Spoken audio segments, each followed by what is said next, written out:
So,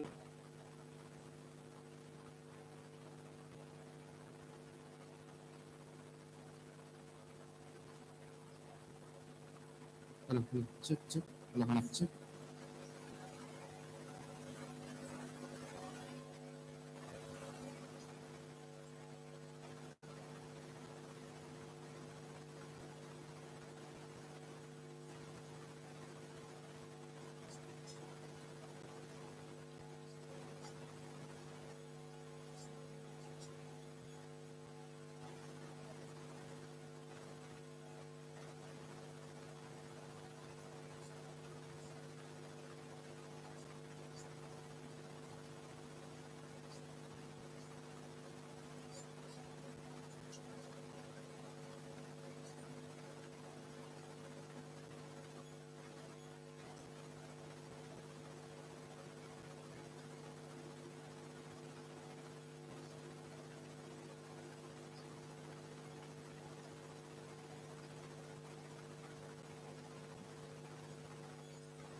Good morning, ladies and gentlemen. Thank you for joining us today. I request the gathering to please be seated as we prepare to commence with the inauguration ceremony in the next few minutes. Kindly switch off your mobile phones for the entire duration of the ceremony. We thank you for your cooperation and understanding. A very good morning to everyone present over here. I am Akash Tangaraj. I, Sri Shalal, Second year students of PGPM program take immense pleasure in welcoming you all to the inaugural ceremony of Daksha 23, the second leadership conclave of IIM Tiruchirappalli.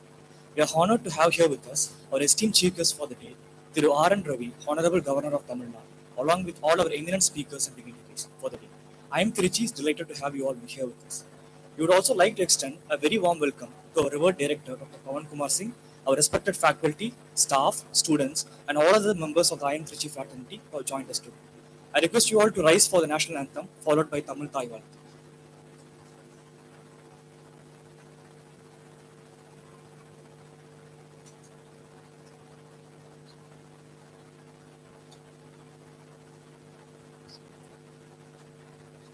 जनगण मन अधिनायक जय हे भारत भाग्य विधाता पंजाब सिंध गुजरात मराठा द्राविड उत्कल गंगा विंध्य हिमाचल यमुना गंगा उच्चल जलधि तरंगा तव शुभ नामे जाहे तव शुभ आशीष माहे राहे जब जय गाथा जनगण मंगलदायक जय हे भारत भाग्य विधाता जय हे जय हे जय हे जय जय जय जय हे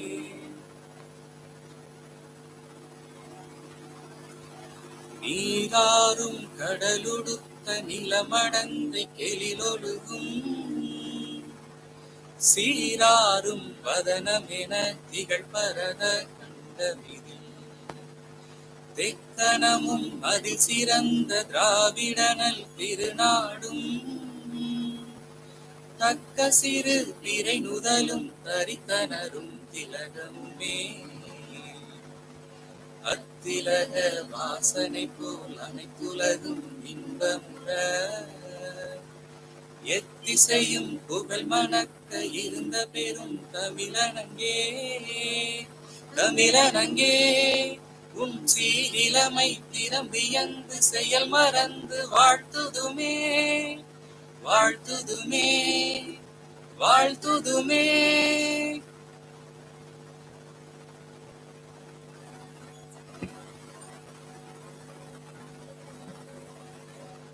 The Indian Institute of Management, Tiruchirappalli, is the 11th IIM to be established by the Government of India in 2011 and completes its 12-year milestone. Offering a diverse range of programs such as the Postgraduate Program in Management, PGPM, the PGPM HR, the Doctoral Program in Management, the Executive Doctoral Program in Management, and a Postgraduate Program in Business Management hosted in Chennai, IIM Trichy hosts over 900 students from diverse backgrounds and boasts a vibrant culture. Following its foundational ethos of Jnanam Annatham, translated knowledge is infinite, IIM Trichy strives to continuously indulge in a celebration of learning. Daksha is a landmark event for the same, aimed at bringing together eminent industry leaders representing a wide range of domains and providing them a platform to share with us their knowledge and experiences, and also to facilitate interaction and exchange of thoughts and practices. The theme for Daksha this year is Leadership in the Age of Disruption, to encapsulate the nuances of navigating the complexities and uncertainties of the modern world by embracing new mindsets, skills, and approaches that can help business thrive amidst disruption. We would now like to invite Thiru R.N. Ravi, Honorable Governor of Tamil Nadu and Director Sir, to inaugurate the ceremony with the lighting of the lamp.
I would now like to invite Dr. Pavan Kumar Singh, Director, Indian Institute of Management, Tiruchirappalli. Previously, Sir has served as the Director of Management Development Institute, Gurgaon, Director in charge of Indian Institute of Management, Indore, and Chairperson of the Academic Committee of IIM Sambalpur. Sir is a PhD in Management with a post-graduation in Economics as well as in Personal Management and Industry Relations. He has guided research, provided consultancy, and trained personnel of all levels from diverse professions. Sir also has a range of published work, including books and research articles in various languages, and he has presented various academic papers in national and international seminars.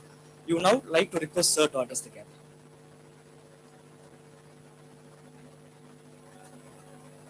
Thank you.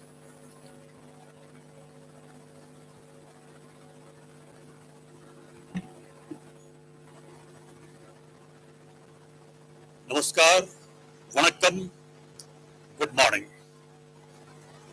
Honorable Governor of Tamil Nadu, Thiru R.N. Ravi Ji, Dean Corporate Relations and Faculty Affairs of IIM Tiruchirappalli, Professor P. Sarvananji, respected guests of Machinery of Governance of Tamil Nadu, guest speakers representing leadership with marvelous achievements in industry and various organizations, dear faculty colleagues and excellent team of staff of the Institute, Think Point of Daksha series of Conclave, Professor Abhishek Ji, the team Daksha, guests from media, the promise for the future of India and the world, our lovely students, all guests, ladies and gentlemen.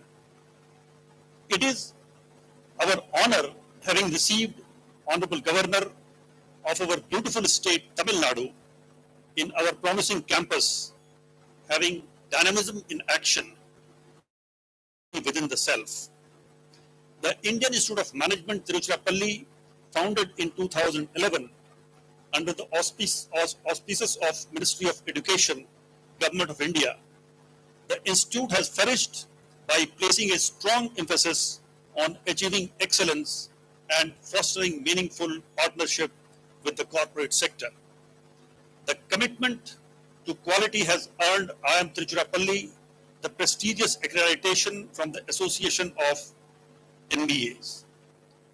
Tiruchirappalli is a city renowned for its contributions to education, spirituality, art, and culture, provides an advantageous backdrop for this institution.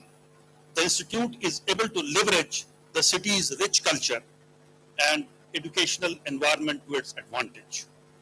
Daksha 2.0 means this is the second year of Daksha, having been organized today, is designed to bring together some of the most influential leaders from across industries to share their experiences, ideas, and perspectives. The central theme for this edition is leadership in the age of disruption. It focuses on the challenges put forward by a disruptive environment of ever-changing business practices. The discussions would revolve around how successful leaders navigate these challenges by adopting agility, fostering creativity, and leading their organizations and endeavors to success. Now, leadership thoughts are contextual and leadership wisdom are perennial and time-tested. I would like to share some time-tested wisdom of leadership on this August occasion. The first point is that leaders are necessarily twice born. A manager may be once born, leader is necessarily twice born. When Harvard Business Review used the term of Sanskrit, Dvij means twice born, then in India we made this concept popular. Otherwise, this concept is there available in our country for thousands of years. Now, what is the meaning of the second birth? First birth we get through the womb of mother, and the second birth a leader necessarily has to take from his own or her own endeavor. And that is a painful process. But as Viktor Frankl said, that there is no progress without pain. There is no growth without pain. We should invite. Some pains are auspicious and leaders should invite them. Second point I would like to say is a small sutra, Sudu Nishphalam Chintanam. A leader has to always think about Su, Du, Nishphalam, Chintanam. Su means Suphalam, Du means Dushphalam, and Nishphalam means Nisphalam. Suphalam means giving auspicious result, and Nishphalam means giving inauspicious result. And Dushphalam means inauspicious result, and Nishphalam means it is a barren activity. There is no fertility in your action. So a leader has to think before putting any endeavor that whether my action will take to auspicious result or inauspicious result or no result. The third sutra I'd like to share is about leader, that leader is necessarily an original person. I always say to my students that it is better to be a bit defective original copy than to be a perfect eighth carbon copy. So the sutra says, Mahajano yen gatah sapantha, because there is no highway prepared for any individual for effective leadership. Necessarily every individual has to build one's pathway only. For leadership, only pathway has to be created, no highway is available. The second last sutra which in my sharing would be that just 3-4 days back we celebrated the birthday of Tulsidas, and he says that leaders should not speak sugar-coated words for two reasons, out of fear and out of greed. So the sutra would be a bit twisted based on Ramcharitmanas, that leader priya na bolahi bhai aas. A leader is one who never speaks sugar-coated words because he is fearful or she is fearful or one is greedy. And last point would be rotating around this topic, leadership in the age of disruption. Now, disruption prima facie appears to be a very disturbing word, but no. Our life becomes very meaningful once we understand the scheme of the things around. Actually, everything is disrupted.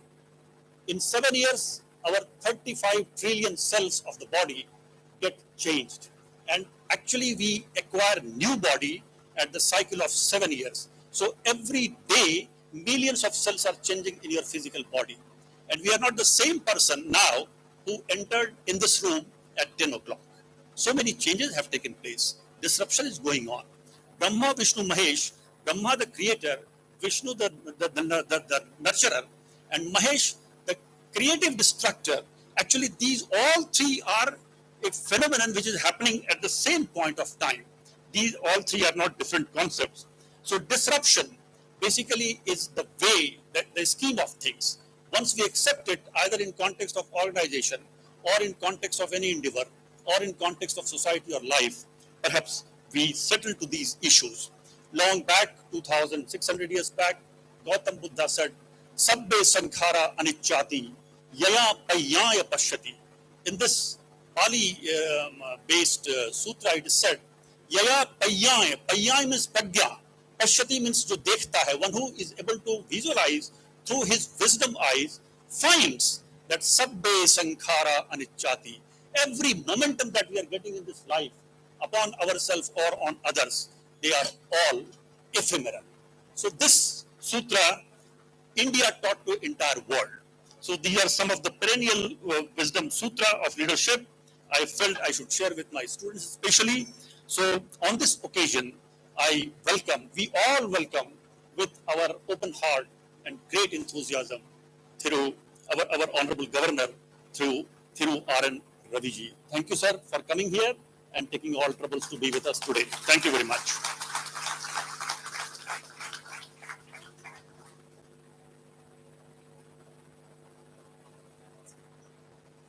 Thank you very much, sir, for your words of wisdom. We now request our director to felicitate our honorable governor with bouquet, onnadai, and shrifal as a token of gratitude.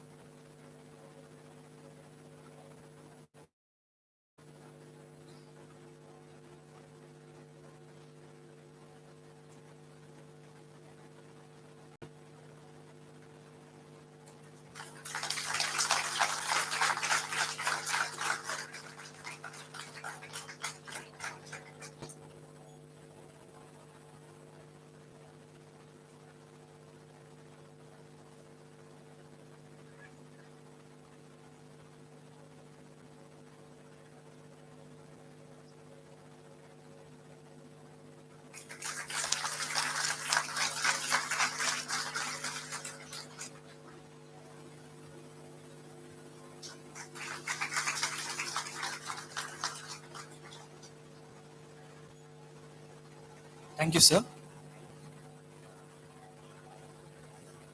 Now, I would like to extend a very warm welcome to our esteemed chief guest, Thiru R.N. Ravi, Honorable Governor of Tamil Nadu. Sir did his post-graduation in physics in 1974. After a brief stint in journalism, he cleared the coveted civil services examination and joined the Indian Police Service in 1976, where he was assigned to the Kerala cadre. He served in Kerala in various capacities, including districts, for over a decade and then in different parts of the country in various roles. While serving in the Central Bureau of Investigation, he led several anti-corruption crusades against the organized criminal gangs, including the mining mafias in the country. While in the Intelligence Bureau, Ministry of Home Affairs, Government of India, Sir, the premier intelligence agency of the country, he served largely in theaters of insurgencies and violence, including in Jammu and Kashmir, the Northeast, and the Maoist-infected regions. He also specialized in the dynamics of human migration in South Asia and worked extensively on the political sociology of border population. He has played crucial roles in conflict resolutions in areas affected with ethnic insurgencies and brought several armed rebel groups into peace. He has been the architect of India's international cooperation in counterterrorism and intelligence sharing. Sir, it is an honor to have you here with us today. I welcome you to address the audience.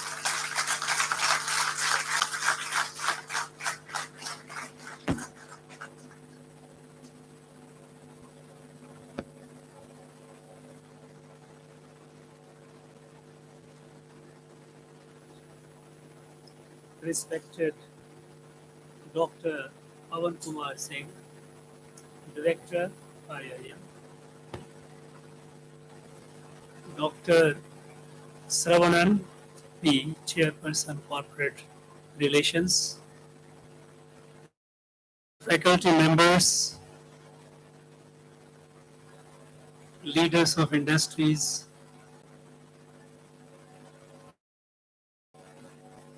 distinguished invitees, my dear students, friends from the media, gracious ladies and gentlemen, Vanakkam, Namaskar.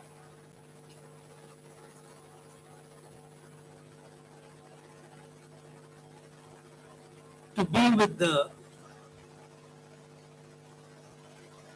bright minds of this country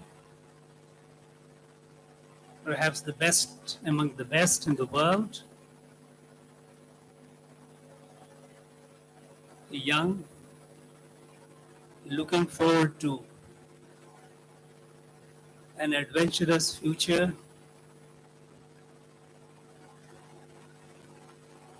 bubbling with energy to do things heretofore not done before, and building this great country. Be with such people is a matter of pride. It's a privilege which I usually don't let go by. So when the director, IIM, Dr. P.K. Singh came and invited me some time back, I immediately checked the calendar and said, yes, I am coming. Because nothing inspires me more than meeting and listening to our young people,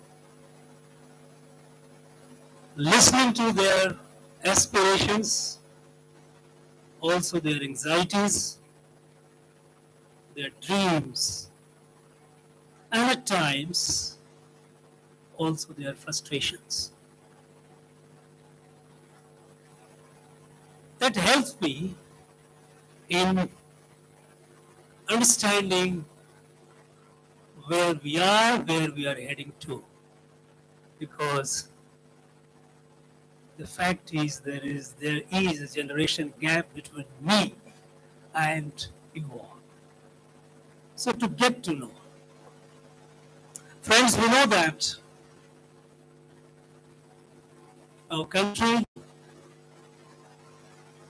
country is experiencing revolutionary transformations.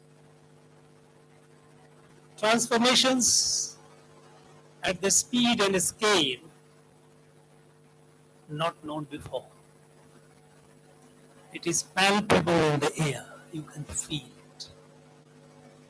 The country, which until recently, few years back, was at the margin of world affairs, embroiled in the problems within and ignored from without. Today, it is at the center and is moving towards the center of the stage, the global stage. All these transformations that are happening today, this gives us the confidence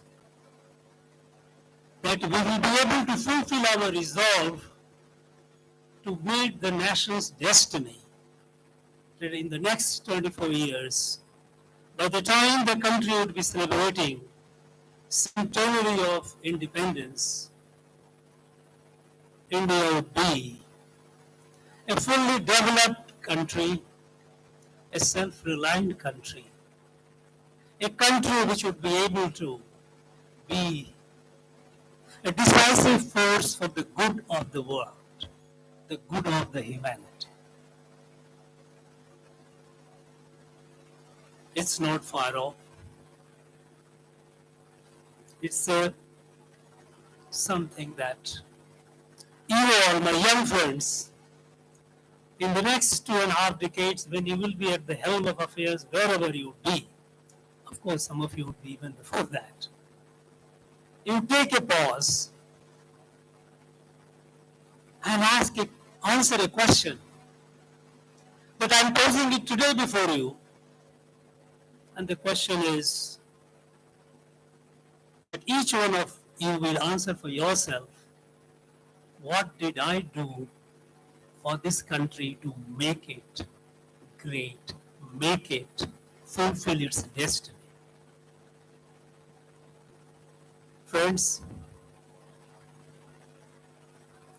today you have a day-long, very, very important conclave. Several experienced and accomplished business leaders would be sharing with you their experience and insight. As I was told, I heard how to navigate through the uncertain time. Well, I must confess, I am not a person from the world of business, but nearly half a century of experience in public life has taught me some lessons which I may like to share with you. You know, I'm told the theme of the conclave today is leadership in an age of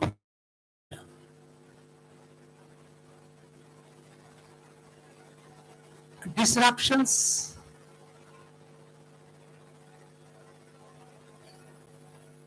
Rarely a disruption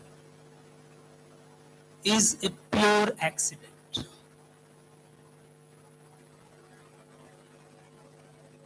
It's rarely a pure accident.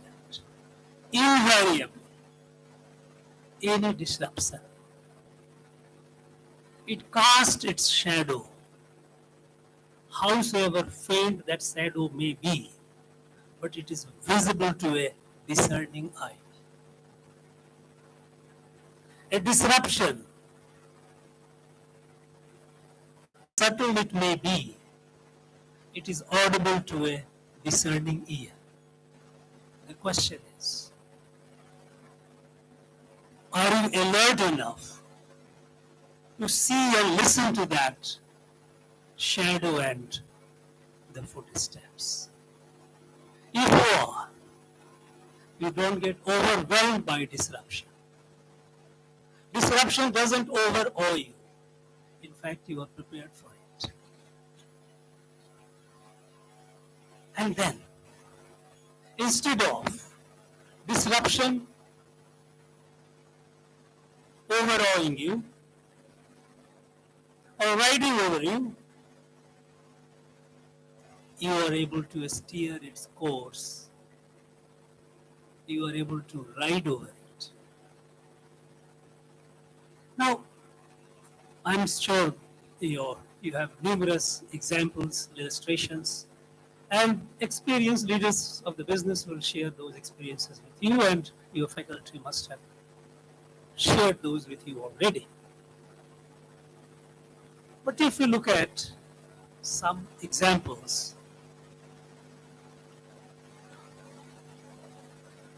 one example that comes to my mind very prominently is what happened when the Cold War began and the competition between US and USSR. US, United States of America, having established its superiority, military superiority over the world by demonstrating through detonating the nuclear weapons, it has established the military superiority. But the leaders of the United States of America knew that USSR would not be sitting idle. Knowledge is not a franchisee of any one particular set of people. Soviet would be able to develop their nuclear capacity. And then what? Knowing it that one time, sooner than later, their rivals would be having this capacity, they began working on next. What next? And the next that they did, what they call the first offset. Offsetting the danger, offsetting the change, offsetting the disruption. They built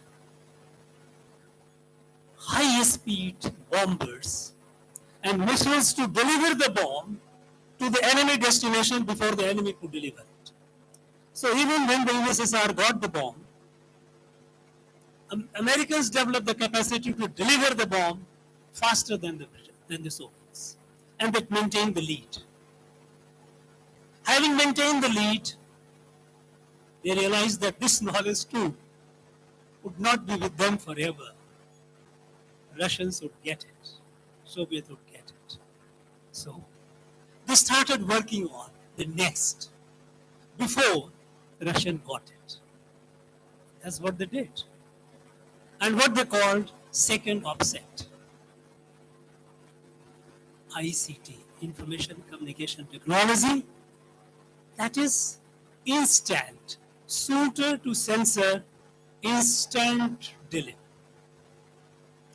You have the faster bomber, you have long distance missiles, but I have something which can instantaneously do it in the ICT technology. So they maintained the lead. Again, the same logic. They knew that it is not going to be there with them for long. And they began working on what they call the third offset. Okay? You will have it, but we'll have something else. And then they started working on unmanned platforms, unmanned devices. Fight will be not by humans, not with boot on the ground, but by machines.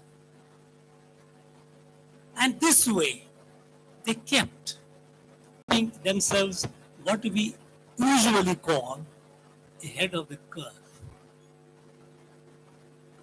So, how we are prepared, how discernible we are to the coming change, coming disruption. If we are prepared, nothing to worry. You can turn it to your advantage rather than a cause of worry. It can be a cause of celebration. And you know, smart leaders, they do that. Smart leaders are able to see and don't wait for the change to happen, but they are prepared to meet the change and shape the change. But we have another set of leaders who are great leaders, not just smart leaders. And the great leaders are invariably the disruptors. They are the one who bring about the disruption. And if you can think of the modern time, in the modern time, in the world, who is the greatest creative disruptor? You know it. The greatest creative disruptor of the modern time is our Prime Minister.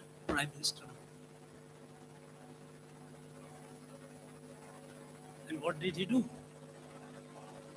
All the changes that we see today, that the world listens to us with attention, and the world expects India to deliver solutions to the problems, global problems. All the changes that happened in last less than a decade, it is an interesting exercise for you all to understand and appreciate. What kind of disruptions that he brought about? When he came in 2014, since it is a leadership conclave, I'm referring to a leader and the massive transformation brought about by India, a large country, about 130 crores. The country was home to the largest number of poor, largest number of sick, largest number of illiterate,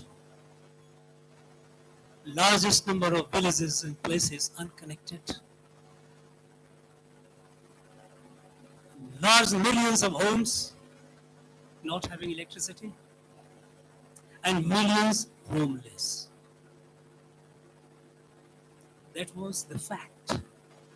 Even after nearly 7 decades of independence, And there was no reason to keep blaming the British for all that. Yes, the British had left us devastated. Devastated in all aspects of our life.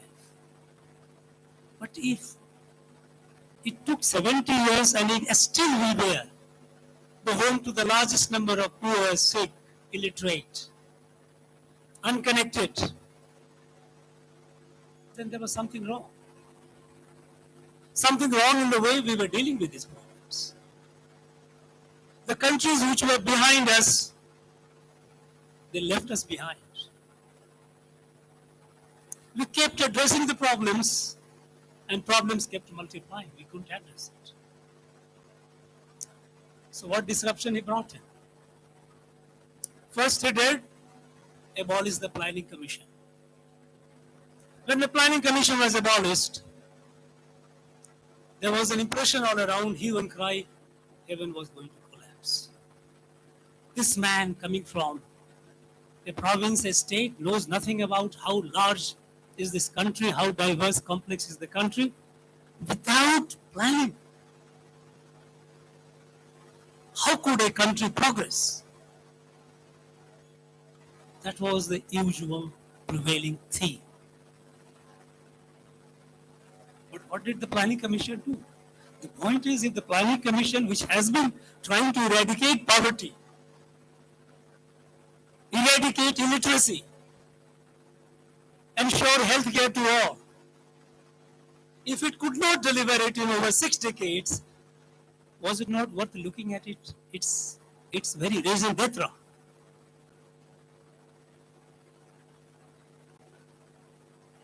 What the Planning Commission did, which was responsible for the planned growth of our country. A government would come in center. 5-year plan would be prepared. States will submit their plans, their proposals, what the states would like to do in the sector, how many schools they will build, how many colleges they will build, how many hospitals they will build, how many roads they will build. They will send the proposal to Planning Commission. The Planning Commission would sit together like a big boss. Depending on the resources, the kitty, the size of the kitty, they will say, okay, X amount of money is allocated to education, X amount, Y amount is to health. And constrained by the resources, progress will begin, the development will begin. We started building schools, building colleges, building hospitals, building roads. But we always remain behind. And you all know that saying attributed to Albert Einstein, that if you keep repeating the same thing and expecting a different result is the sign of insanity.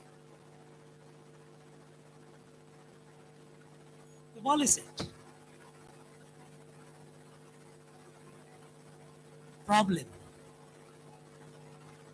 Problem cannot be addressed by this way. There has to be alternative approach. And the leadership came with an alternative approach.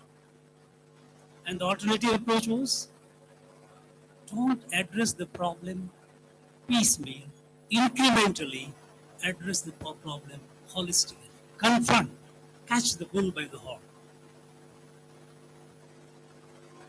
Be it health, be it education,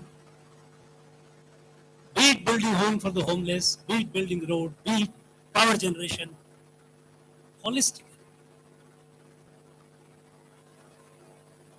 And this idea to address the problem holistically, it came from a different perspective of the nation. What this country is. What is India? Is it what the British told us, that is a bunch of geographies?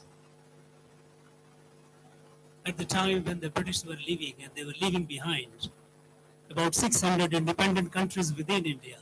And there were concerns some concerns were expressed among some people in Britain that will this India survive? And then Winston Churchill, who hated India, who said, why do you have to lie? India is a geographic expression like equator. Cut it into 1,000 pieces, it remains a part of the equator, it's nothing else. We continue looking at this country as a geography. We kept looking at this country in terms of regions, in terms of languages, in terms of even ethnicity and races. We kept looking at the diversity of the country, which is our strength, which is the beauty of this country, in terms of differences. This was a colonial perspective. And with that perspective, we began addressing the problem of the country, and that led to a lot of imbalances, regional imbalances, south versus north, east versus west. And even developed regions, there were sub-regional imbalances.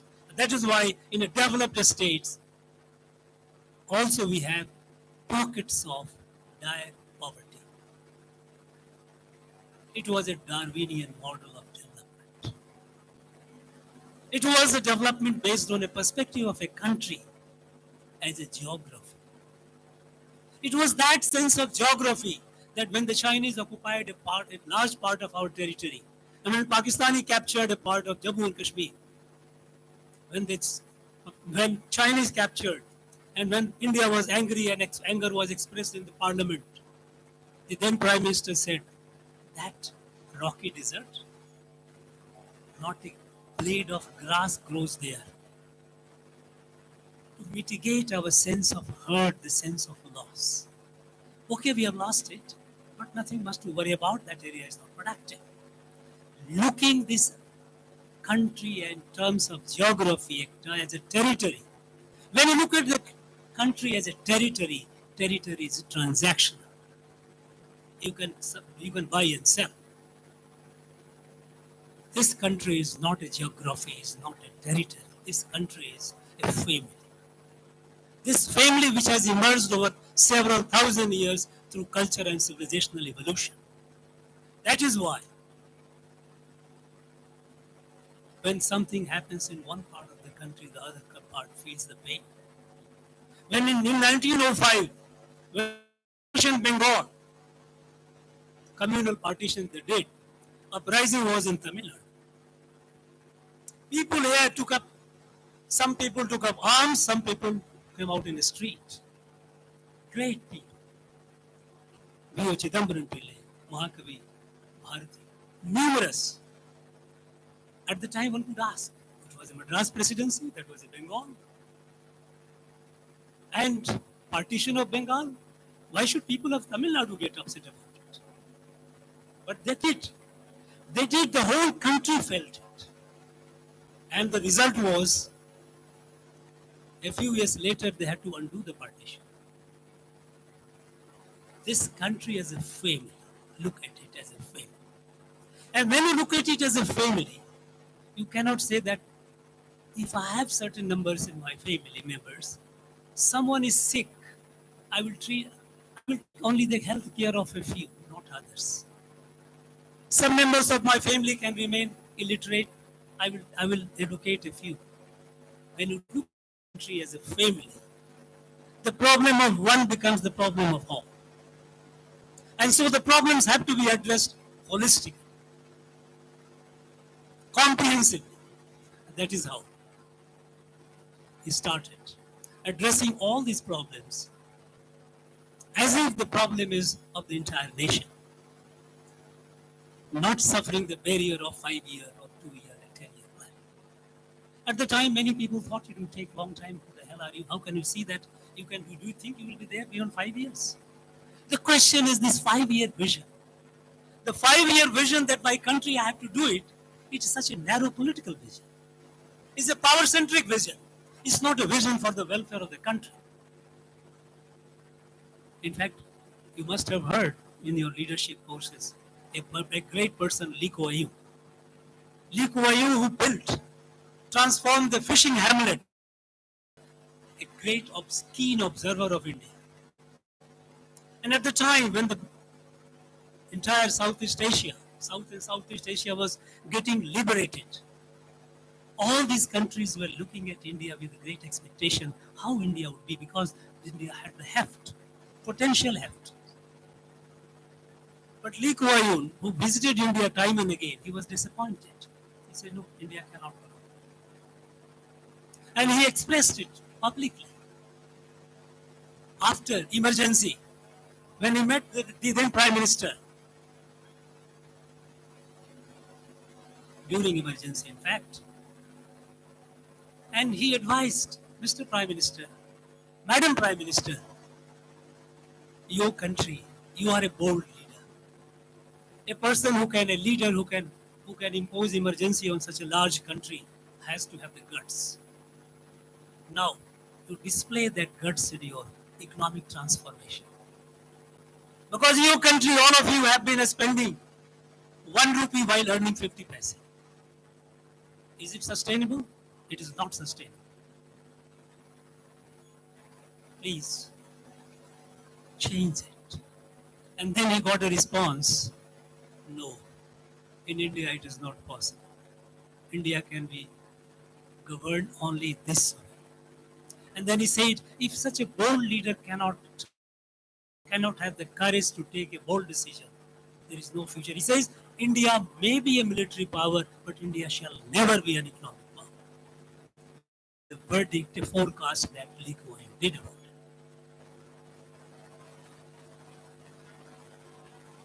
Because we were all constrained by the narrow vision. 5 years.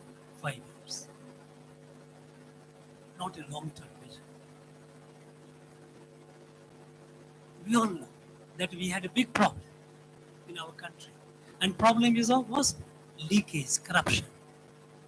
There is a Prime Minister on record that for every 1 rupee intended for the beneficiary, the beneficiary gets only 15 paise. 85 paise are lost, are leaked out in corruption.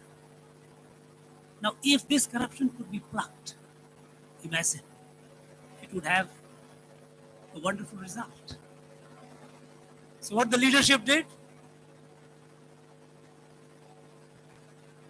Digital India.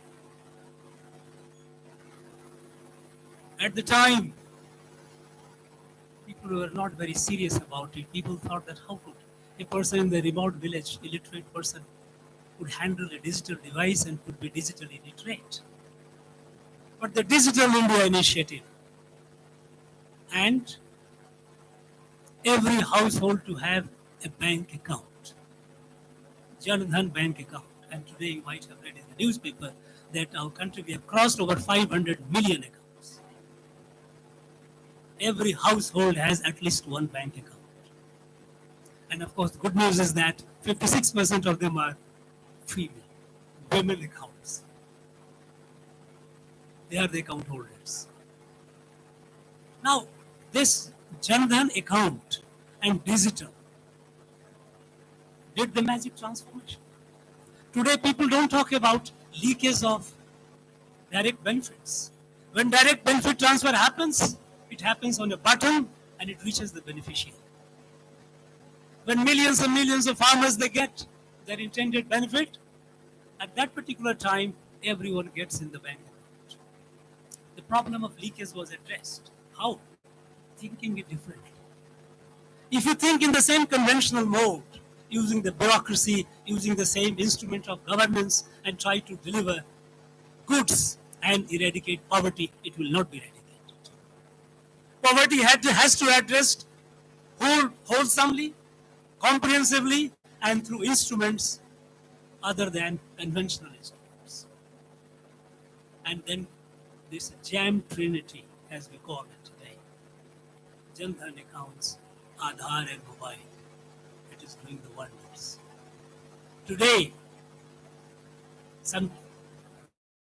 you might have read the report that in the last less than 1 decade, over 140 million people have been pulled out of poverty. Over 150, this is a conservative estimate. It's massive. It happened by a creative disruptor who thought that no, this country cannot be governed, cannot be led forward the way it had been before. And this country deserves a better destiny. It thought, it created a disruption. Today, we all know that in the digital financial transaction, every day India is the largest. 45% of the digital financial transactions that happens in this country, in the world, it happens in India. We were nowhere. We are the leading. Believing in the power of the people, the genius of the people. Earlier we had a patron-client relationship. Government, everyone who looked to government for delivery.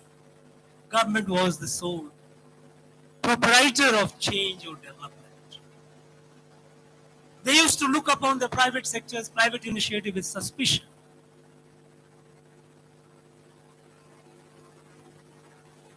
Political narrative used to be, political narrative of the so-called socialism was hostile to private wealth creators,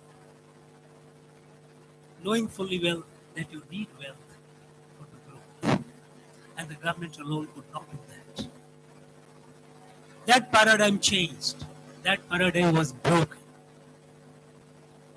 Believe in the power of the people. Ask the youth of your country, entrepreneurs of your country. Let their talent, let their strength, let their potential blossom. Create, remove the hurdles as much as you can. Give them an opportunity. And look where we are today. In the field of a startup, till about a decade back, we were nowhere. Not even 400, a startup in the whole country. Today we are over 125,000 startups. And more than 110 of them are unicorn. Who did it? Did government do it? No. It was done by young men and women like you. They did it. And that is how this country is built. This is how from the 10th to 5th economy in the world we have reached, and we are shortly going to, within a few years, we will be among the top 3. We have no doubt about it. By harnessing the power of the youth, the people. The government, we all talked about minimum government, maximum governance, but it didn't happen. This fundamental disruption which brought about. Some months back, I felicitated a high school student. I felicitate so many of them, but just one illustration. I'm just citing to you. A high school student from a rural village of Tamil Nadu. She built a solar-powered iron cart.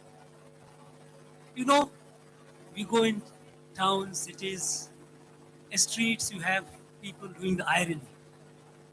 They do it coal-based. And there are lakhs and lakhs of such mobile on the cart. They come and do this burning iron, they do the iron. And they burning coal, they do the iron. This is a school girl of class 10. She got an idea. She got a question in her mind and found the solution. Can't it be done solar power? That way, millions tons of coal also will be saved, and there will be less pollution in there. Plus, energy efficient work. She created, she designed, and she sent the design to the center in Ahmedabad, where they encourage such people. They appreciated it, they called her together, they created the prototype, a solar cart produced without burning coal. You can do the ironing even in the night with the light also operating on the solar power. This is done by a class 10 student today. I felicitated some young kids from the rural areas. We have an NGO here. It came up just a few years back. A space kids. We know that in the 75th year of independence, our children, our school children, they built 75 satellites and launched in the space. More than 50 of them from Tamil Nadu, I called them and felicitated at Rajbhavan. And I listened to those kids talking about designing of satellite, system integration, getting power, solar, how to conserve it, how to integrate different. This is the power of our people. This is the power of our youth. Was it not there before? But we didn't let that go. And this fundamental transformation that is happening in this country is through this fundamental disruption from the old order. Take the case of COVID. COVID has been the greatest disruptor of modern times. Globally, it disrupted. Economy crashed. And when the whole world began suffering, and the question was how to go for recovery. Experts across the world, they suggested everyone, and they suggested to our leadership also, we must boost consumption. So, print money and make money available to people to spend.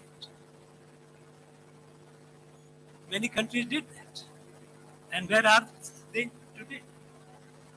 They are struggling to escape a recession. That is the reality. When this our leadership, they said no. We will not print money. We will build the strength. We will bring about fundamental reforms. We have to build our economy of our country, not through this consumption-driven economy by printing money. We didn't. Today we are the fastest growing economy among the large countries in the world. Because we did the fundamental reforms, banking reforms. The banks which used to be sick, non-performing assets, such a heavy load, nobody knew. There were huge amount of uncertainty about the future of the banks because banks elsewhere were collapsing in the advanced countries. Some wise people started saving their money to metals, buying gold. Because the banks in India were not there, they thought that it would not survive. Today, a very robust banking system, NPA reduced to almost about 3%. We made easy credit available to large number of people, those who were willing to do things. Production linked incentive. Several lakhs crores was disbursed to people who were willing to produce things, take up an enterprise and do. Yes, capital is available, take it, go ahead. Mudra. Imagine, more than 23 lakhs crore have been disbursed to over 40 crore Mudra beneficiaries. In fact, most of the Mudra beneficiaries are, the large number of them are in the range of about 50 to 75,000. Many people thought, what one would do with 50,000 or 70,000 rupees? How out of touch they are with the country. With this 50,000, with this 60,000, 70,000, somebody, a poor, was able to set up a tea shop, was buy a cart to sell these vegetables. Instead of being a parasite, instead of being dependent on others, he started exploring one's own enterprise and earning money with dignity. If India is transforming, if India has become the fifth largest economy in the world, it is because of such initiative and such enterprise of our people. We have been able to beat COVID and take the fault even in terms of, even besides economy, the COVID management. What wonder we did with our COVID app. Imagine about over a billion people to be vaccinated. And the moment you get the vaccine, within no time, certificate is on your mobile. And you are mobile. You don't have to worry about traveling by air or anywhere. You just show it, yes, I have been vaccinated, you move. Most advanced countries in the world could do it. This is new India. This is new India's strength and enterprise. And this strength and enterprise comes from you people. Friends, we have some distance to cover. We have the confidence. We have the resolve. We have the commitment. And we have to fulfill that.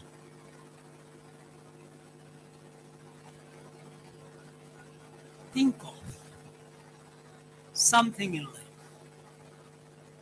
As the nation, sometimes it so happens that when we are too close to the changes happening, phenomenal changes happening, we are not able to grasp the full scope of it. Because the speed and the scale at which the change is happening, the transformation is happening, I don't call it change, the transformation is happening, is such that unless you take a pause and try to understand it, you become just a fellow traveler, you don't get the full grasp of it. I urge you to think of it. In every field of life, why is and how is it that the world is looking at this country with expectation? Take the case of climate crisis. Everybody knows that the reason behind the climate crisis is excessive use of hydrocarbons, fuels, fossil fuels for energy. And of course, energy is needed. Without that, how do you grow? And when the national leadership took the decisions, we will reduce the energy, and at some point of time, we have set the deadline, we will have a zero carbon emission. There were people who wondered, how could such a large country which needs so much for development, which has to cover so much ground, which is so much behind, can think of moving away from fossil fuel? And look at where we are today. More than 40% of our energy is from non-fossil fuel sources. Alternative thinking is, well, there is a sun which has inexhaustible energy. Can't we tap into that? At the time when, in 2016, when India created the International Solar Alliance, there were not many people, there were not many countries who were willing forward. There were skeptics around, there were few who became part of it. Today there is a beeline. More than 120 countries are members of International Solar Alliance, because now they have realized that yes, it is possible. We set up the target of E10 long years, that ethanol 10, that 10% of our fuels will be mixed with ethanol, non-carbon. Then we achieved it before target. We set up the target of E20. Again, we achieved it before target. We have a target that by 2030, 50% of our energy need will be non-carbon. And I'm confident in the enterprise, in the Purusharth of our people, we will achieve it before that. This is new. Feel the pulse of it. Be proud of it and be partner in it. My young friends, you will get detail, you will get solutions, you will get cases, you will get case studies will be told to you. But I tell you, no two problems are alike. No two problems. Like this is the beauty of nature. On a same tree, which has millions of leaves, no two leaves are alike. See them carefully. No two leaves are alike. So no two problems are alike. So what you will be told and shared is essentially a general sense. Look, this is how we did it. But you can't replicate that fully in that situation, the situation that you will face. You have to have something of your own. And that comes with who you are and what you wish to be. Your own strength, your own self-confidence. Believe in yourself. Nothing is more powerful than your self-confidence. But of course, the self-confidence backed by self-discipline and hard work. Because self-confidence can be overweening confidence and can be destructive if it is just imaginary. That's not the self-confidence I'm talking about. If you have the three things, that is what life has taught me. Life is full of ups and downs. There will be setbacks. There will be failures. But no setback is a failure unless you accept the defeat. Don't let the failure defeat you. I have suffered many setbacks. I came from a rural background. I saw electricity only when I reached college. I studied in kerosene lab. I had to walk 8 kilometers one way without a road to go to my school. In most adverse situations. But the dreams were not small. Don't keep your dreams small. Be willing to put yourself to fire. Have some element of insanity within you. Because without that streak of insanity, you cannot achieve anything extraordinary. Have self-confidence, self-discipline, and hard work. And I'm sure with this, you will all be not only a smart but great leaders wherever you are, whichever field of life that you choose. And then in 2047, when you will have children and when you are grown up, at that level of life, you will proudly say, yes, this is this much I did. That is what it must be.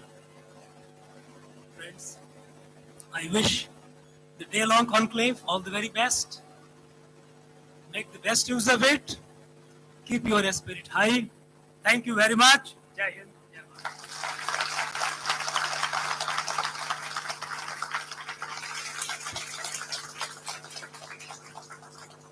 Thank you, sir, for your inspiring words.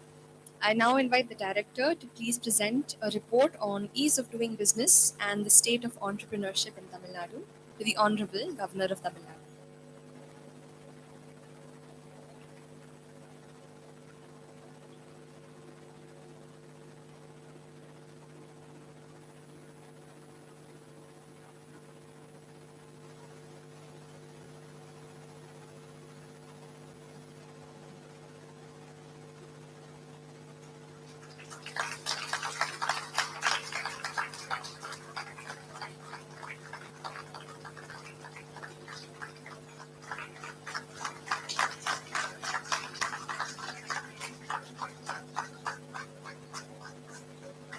I also request the director, sir, to please present a memento to Thiruvaran Ravi as a token of our gratitude.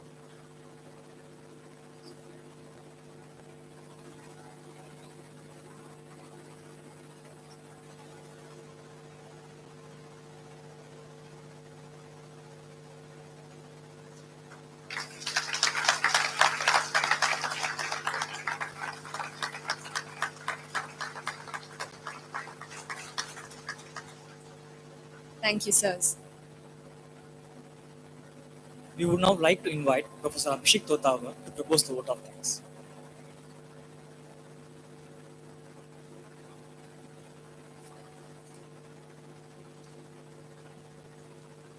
Good morning, ladies and gentlemen.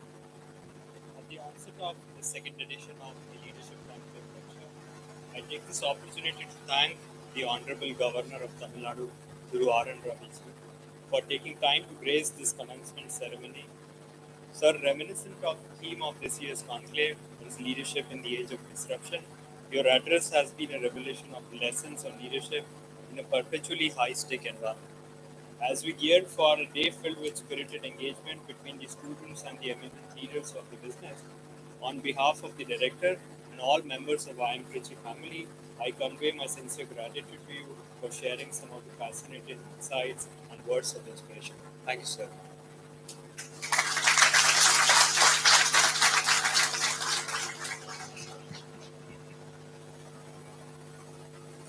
Thank you, sir. We kindly request everyone to rise for national anthem.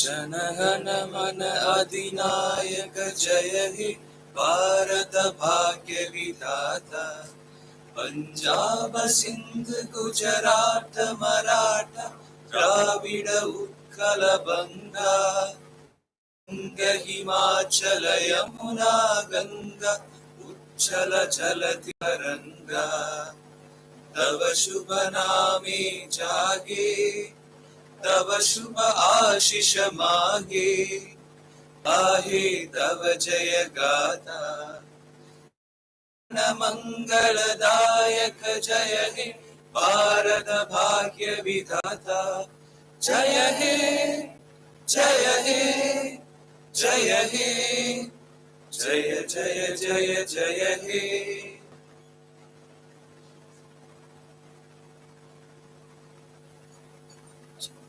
So with this, we come to the close of Daksha 2023, the second leadership conclave of I Am Tiruchirappalli's inauguration.